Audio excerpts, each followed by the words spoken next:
Introduce our third panelist. So this morning we'll be speaking transmission, acts of transmission. I want to say to begin that two participants who were meant to be with us this morning had to cancel last minute this week, and both of them are very sorry for not being able to be with all of us. Anne-Gaëlle Salio, who is based in the US but had to travel to France after a sudden death in her family, and Serge Laurent, the curator of Dance Reflections, the festival that's going on in New York at the moment, had an accident 2 days ago, and he is very sorry not to be here, part of the conversation, but is sending his warmest thoughts. I want to say this because Serge was very instrumental in us thinking this panel together. The question of transmission is for him foundational in how he envisions and how he practices curation. I don't want to paraphrase him, but he's been talking a lot about the ways in which he curates contemporary dance or experimental dance, but that for him it is important that his curation can make manifest the ways in which these choreographers, these works draw on different histories, right? To make manifest the lineages across those works. So yes. I want to thank André Lepecki, who accepted to step in. We're thrilled that you are with us this morning. Yes. So André is a writer, a curator, and also professor in the Department of Performance Studies at NYU, where he's also currently the Associate Dean of Research and Study. Thank you. Thank you, Noemi, and good morning, everybody. Thank you, esteemed panelists. Very quickly, I am just the moderator, but so I'll try not to say too much. But maybe just a little note to think about act of transmission as the theme, and just linking back to what we just heard before, the beautiful conversation between Dorothée and Will. And maybe there's a way in which you can continue the line of transmissions. I find it very, very intriguing that in this very distinguished panel that we have here with Anne Collot and Linda Murray and David Thompson, we have ways of thinking about curation, collection, documenting, archiving, reenacting, reviving, but in a way like the word transmission, or actually when the word transmission is linked to the act of transmission, I feel that something happens as well, which is a kind of affective charge on all the missions that we have. Like it's almost like dry terms, like collecting, but they charge or preserving or reviving, right? So they charge with something that I feel both of you talked about, because your conversation was beautiful because it was linked directly to questions of life and death, right? Which are the questions that really matter, right, in a sense. And I have the impression that if there's an art that deals directly with questions of life and death, it's dance, right? So I think like within this, we can maybe prolong and have a conversation. There is a choreography. I'm here like also enacting a line of transmission from Noemi Solomon, which said, each one of the panelists will have 5 minutes for 5-6 minutes, take a little bit of time to talk about whatever they have to say in relationship to these topics. And then after that, I'll have a few questions, and then Ruth Steves, which I can't, oh, hi, okay, he's in the room. We'll have also a response to the panel, and then we finish the event. Yeah? All right, so we agreed that we're just gonna go down the line, and it's my pleasure to give the word to Linda Murray. Thank you. My name is Linda, and I am the curator of the Jerome Robbins Dance Division at the New York Public Library. So when I think about transmission, I'm ordinarily thinking about, to go to the life and death. I'm dealing with archives of people who have left us, bodies which held repositories of dance, but you're no longer here. And How is it that you actually teach the scent? How is it, like the process of this cooking and this transgression, emancipation, but also like the sociality that dance always already is, right? So I have like a few questions that maybe I just throw them in, and then as an excuse for all of you to start thinking about your own questions. But I was thinking a few things. The question of form is also a question that is important, I guess, in the act of transmission. And in thinking about how is it that one transmits, I cannot help but to think between the difference between the document and precisely the scent, or precisely the desire to emancipate or to transgress even the authority or authoritarian authority of the author, right? Right? And to actually start thinking through the kind of irreverent quality of the work, right? The work sometimes wants things that even the author may be afraid of, So in thinking about, for instance, a collection, right? How is it that one collects as one must collect? And every dance scholar is hyper grateful to the existence of the dance collection, New York Public Library. Will revere, we need it, we need to be there, we need to be in the archive. And at the same time, I'm thinking about how is it that the spirit of something can linger in the document. So this would be like one question. And even like thinking about the difference between in law, like the spirit of the law and the letter of the law. And sometimes you need to go to one and the other. Right? So I'm just wondering, like, if you want to explore a little bit further, when you're transmitting, how much do you transgress to a certain point that actually the form is no longer there and therefore the work is no longer there? You see what I'm saying? Like, I don't know if you want to go down the line again or if you have like other forms of jumping in.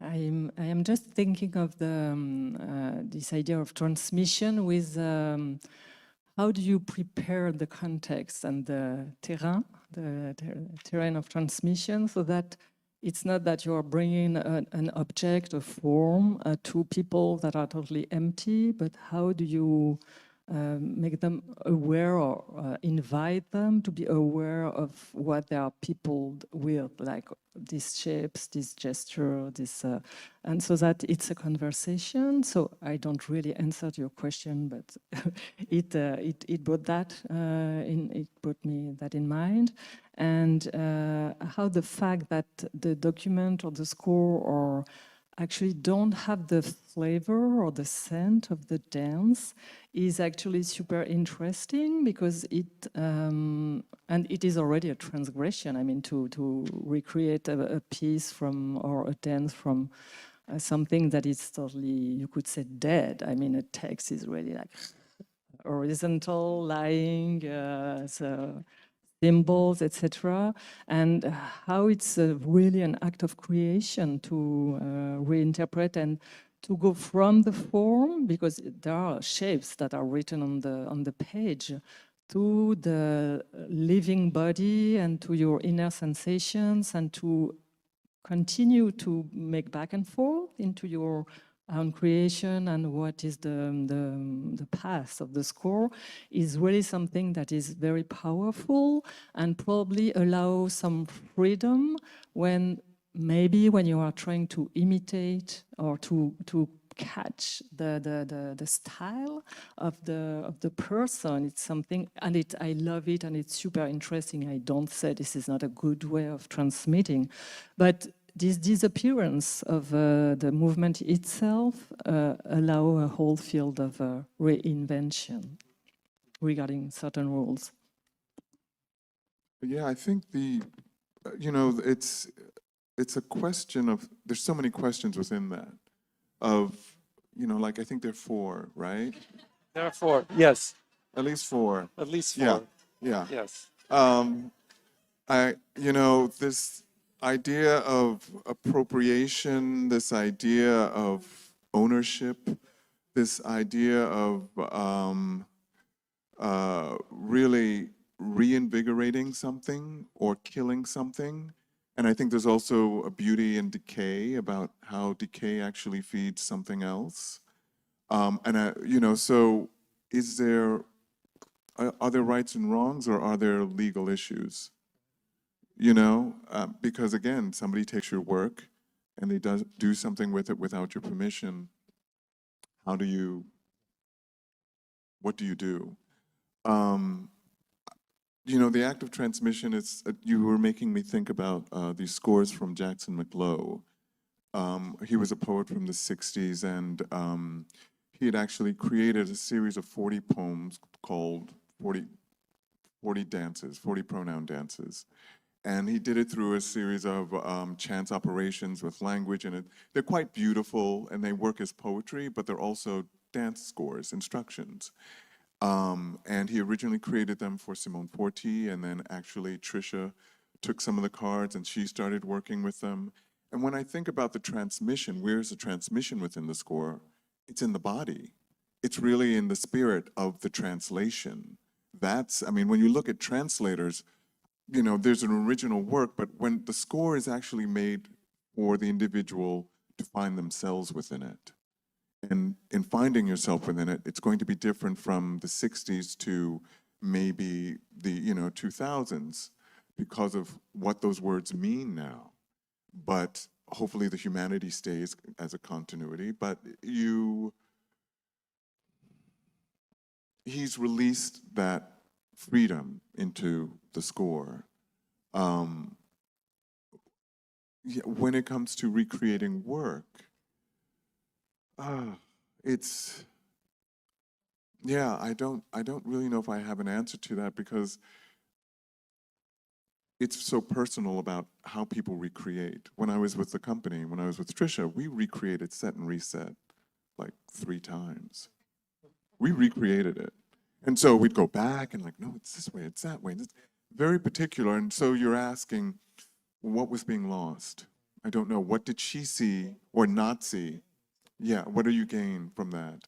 And also watching the evolution of performance when you have, and I think I've seen this with a number of choreographers, the original company that they start out with, or the people around their age, there's an individuality. And then as time goes on, it becomes codified to hold the form. And yet they're trying to preserve the work as much as they're trying to hold on to something, because they don't know how to allow freedom within that space and still retain what are the parameters of existence. I think part of that is because when work is originally created, the choreographer is making it's bespoke on your body, right? Like a choreographer is thinking, I have Anne and I have David and I have John, and they have these strengths, these are their weaknesses, and you work to their specific body and how their body moves. And then in subsequent generations, you're placing what is a highly individual experience on a different body. And that's why it gets codified, because it doesn't necessarily sit, and you're trying to adapt and conform to hold it, as you said, across history. But it's hard. We often gather multiple generations of dancers of specific works together to talk about particularly iconic roles in dance history. And to a person, they never agree on how the role was performed. And they are all like, no, but I was in the room with the choreographer. Like, I know. And it's like, yeah, you were all in the room with the choreographer at different moments in time. And the choreographer's like, yeah, you're not, that's not working for you. So let me find something else for you. And they make little adjustments and tweaks. And as long as the choreographer is living, that we're all fine with that. And then the burden of history hits us when the choreographer dies, and then we have to think through how to navigate that. I do just also want to say, I hear you completely, but for me, interaction with archives is actually an incredibly intimate experience. And there is a capacity to be in dialogue with people who are gone in a way that's actually quite magical. And I think to your question, Andre, the role of a curator in collecting is to try and ensure that a collection it captures the totality of who the person was, not just who they were as an artist, but also the motivations for how they chose to live their life and how that is all part of a whole. The person I'm thinking of right now is, so we lost lovely Gus Solomons Jr., who placed his archive with the dance division before his death. Some of you may know Gus used to have puppets of Martha Graham and Merce Cunningham, and also a little Gus puppet. Martha and Merce weren't always kind to little Gus. And Gus wanted to make sure that those puppets came into the dance division, but not until after he died. They're coming in now. But to me, those puppets are something where, the people who were in charge of just sort of clearing out his apartment didn't know what they were and were almost going to throw them away, and then I jumped on them. But they say so much about him. Like, they're this object that reveals something about him and his place in the world that is, it's separate from his work, but also totally part of his work as well. No, I totally agree with you. I mean, I love archives, and that actually my first job. Everybody has to love archives. I did. Well, We do. My first job, I have to say, my first job was with the New York Public Library when I was 14, and I worked in a research library in the Bronx. So I'm there. That's okay. But and when I speak about archives, it's really about how it becomes a holy thing for certain people, and it becomes a static moment rather than a growing dynamic. And the fact that you are holding the range of paraphernalia or artifacts that are related to individuals, that's what's really essential. And those are the sort of the refractions that I think are really important when we think about transmission. It's like how that light breaks out into so many different rays, and that's really important rather than just, I think people think of the work at times. And I agree. yeah. I agree. It's really beautiful, and it's beautiful to know that the puppets will be there because they are amazing. They are amazing. So Ruth, we have a respondent. Are you ready? Do you have a microphone?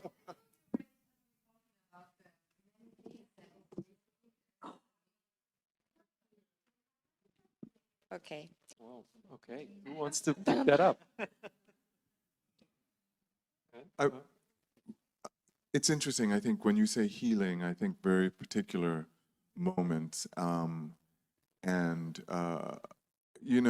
you acquire a piece, what are you really acquiring? And I think of, when you were speaking, I was thinking of Tino Segal, who actually doesn't want documentation, there's an ephemerality to the moment that exists. And so what you're buying or what you're acquiring cannot be written down, cannot be documented. It has to be recreated somehow, some mysterious way. I was also thinking about Marina Abramovich, and I was part of the retrospective in that work, and we weren't performers, we were re-performers. And there's a clarity of like, no, you're not performing this, you're re-performing an idea, a form, and that's what it is. Granted, I will also say that the form of that recreation was not the same as the original. When it was one of the sections being recreated, there were a series of them that were being recreated at the same time, and so it was almost like 4 pieces or 5 pieces within a room. And that's very different from having a solitary piece in a room. The relationship, the focus, the space around something totally changes the message and the engagement. Rather than just the documentation of an action, the transmission is actually the architecture of the space as well. And I think that's important when something's being acquired. These are really important questions for the creator to consider what's important to them, which when you're creating something, you're just creating. You don't know how often it will be recreated or not, whether it'll tour, whether it'll die after 3 nights. So when somebody wants something, what are you giving up? You're giving up your child. How do you want your child raised? You know. And do you feel like... There are so many thoughts. Yeah, oh, at least. At least 4. So I'm trying to. I think yes, as you said, it's really about also what is the intention of the author, even if sometimes you often or very often you can also look toward transgression. And I think some works are really specific and can be conserved and owned. But this question of owners, property, is really a very, not a complicated question, but a very political one. And how, as artists, do we relate to these questions? And regarding dance, as you said, a work or dance is only alive if you dance it. So who is allowed to dance it, what for, etc. So I'm always very much concerned about the power of institutions to like froze the work and the possibilities.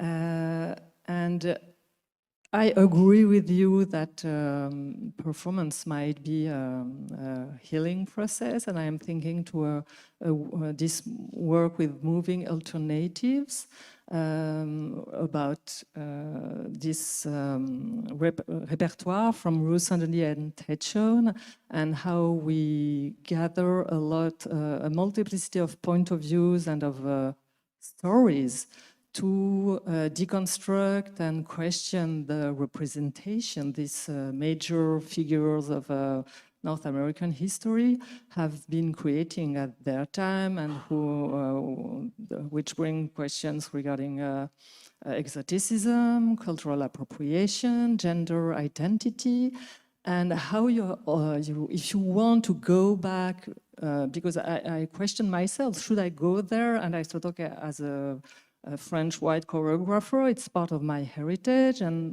what is my job? How could I deconstruct the importance of that? And I think this has to be done all the time. Yes, examining what is at work, what was at work at the time, and how does it trouble us, displace us, and how we can invent tools to not to totally eradicate, erase, or refuse these works, but to be able to, okay, and I see, and I remember what I wanted to say, that the body is a fantastic tool to think, yes, I think it's the sensitive tool, and as long as you didn't perform a work, I think you just know it from outside. So that's a few things. I'll speak to the museum part of it. I think there are maybe certain works where cultural institutions need to make commitments to performing them on a regular basis, where there's a moral imperative to do so. That thing of like the shifting of work as we move through history. If the museum doesn't have access to the right group of dancers and the right body of knowledge in perpetuity, how do they maintain that long term? On the Lincoln Center campus, most people in this room will know on September 11, the Table of Silence is performed every year, starting when the first plane crashed to mark that occasion. And while we have Jacqueline Puglisi, that will always be. I imagine Lincoln Center will want to keep it going long term. I just don't yet know sort of how that will structurally be possible for them. So I think those are questions that remain to be answered. Wonderful. I cannot help. I'm sorry. I'm going to transgress my position as. Do we need to finish? We have 15 minutes, right? I'm keeping in time. That I'm not transgressing, but moderators should not say things. But I feel like I want to say something about your question, because your question is amazing. Can performance give a second chance to history? And I was thinking about, can re-performance give a second chance to history? And we're going to give just a very quick anecdote. In the summer, I was occupied in working in the revival of a piece that had worked in Portugal in 1997. So 26 years later, this piece was being done. by a Portuguese choreographer, Francisco Camacho. I'm not going to go into this whole thing, but I'm just going to say that originally there were 14 dancers, right? And now of the 14, only 6 were from the original cast, and there were younger ones who were not even born when the piece was premiered in 1997, and they're already like mature dancers, 27-year-old, right? So, so we were like, okay, we need to transmit to the new ones. The new ones got the piece like this, the new dancers. It was the older ones who had to deal with the image of what they were in the past. And there was one particular dancer, and that was really, really interesting to think about reperformance and giving history a second chance. Because there was one particular dancer that had created all the movement. She was not just landing, she was not landing. She knew, And there's one day, very close to the opening, that you could tell she's finally there. And I went to say, you know, Philippa, you're there. And she said, can I tell you what happened? Because you're not going to think I'm crazy. I'm like, no. Okay, so she said, throughout the whole rehearsal period, 6 weeks of reenacting this thing, she said, when I was looking to everyone around me, especially the new dancers, I was seeing them, but I was also seeing the image of those who were not longer here in front of them. So I had like this constant hallucination. And it was only today that I finally saw those who are actually here. And then I could dance, which for me means to be, so she gave history a second chance by being fully engaged with the present, with the now, you know? And that's what I feel like all of you are saying, like once reperformance is no longer lingering with the image of the past, right? But to actually fall into a full engagement with the present, then you are doing it, you know? I feel that that's what's going on. So I appreciate your question. Okay, so now we have 10, we keep going. I'm a very obedient dancer, so I followed the score. So now we have time for the audience to ask questions, for the dancers. Yes, so any questions or comments or, yes, please. Hi, everyone. Thanks for being here. My name is John Hubiard. The distance, no, okay. The fact that as a dancer and as an artist, and I think for me, it's super important to, what I said, to be situated. Otherwise, you keep repeating things and imagining you are inventing. And for me, it's really a dialogue. So if you can't perform the pieces, if you can't see them performed, you will be a kind of blind to what is your history and what has happened before. So for me, it's very important, and it's almost a political issue. So let's say that's what I wanted to say. And distance, yes. Distance, it obliges you to shift the attention more toward the process of dialoguing with something that has disappeared, that is full of holes, etc., of absence. And the process is also as important as the work itself, maybe. Just one thought about language, the physical language of a work or a choreographer, if it's very specific. And again, I'll just speak from Trisha, which is a very, very particular world. And that while there's no codified technique, there's a learning through just working in the work for an extended period of time. And I think right now when we think about work or reconstruction, or even building work, what time do we have? How much time can we afford? And if we don't have the time to actually research or dive into the waters of that and really feel that language and learn that language, it's going to evolve. It's not going to be the same. And I think that's something about losing language. Language will always be shifted. French shifts, English shifts, do we allow it to shift? That's the question. And at what point does it then become its own dialect? Linda, do you want to say something?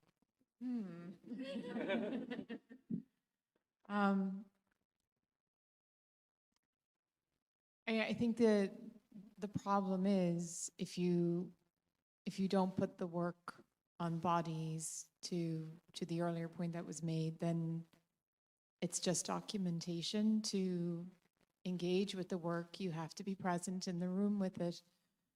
There are certainly problematic elements to older works, and those I'm perfectly fine with retiring to the archive. It's not appropriate to have them on 21st century bodies.